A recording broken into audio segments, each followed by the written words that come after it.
امن ترقی پارٹی کے رہنماؤں کا دورہ ہزارہ ڈویژن۔ امن ترقی پارٹی کے چیئرمین محمد فائق شاہ کی ہدایت پر محمد اویس خان اور ارسلان شاہ نے ہزارہ ڈویژن کا دورہ کیا۔ اس موقع پر امن ترقی پارٹی PK-31 کے رہنما عارف امین اور فہیم شاہ بھی موجود تھے۔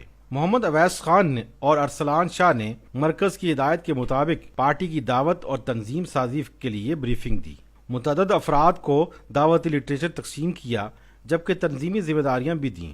انہوں نے گفتگو کرتے ہوئے کہا کہ امن ترقی پارٹی تعمیری جدوجہد انقلابی دعوت لے کر ملک بھر میں سیاسی، فلاحی اور جمہوری اور سماجی بیداری کے لیے سرگرم ہے۔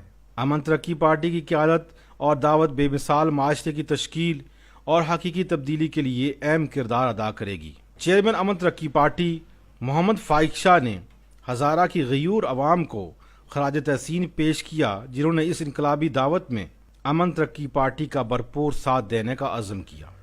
Join us.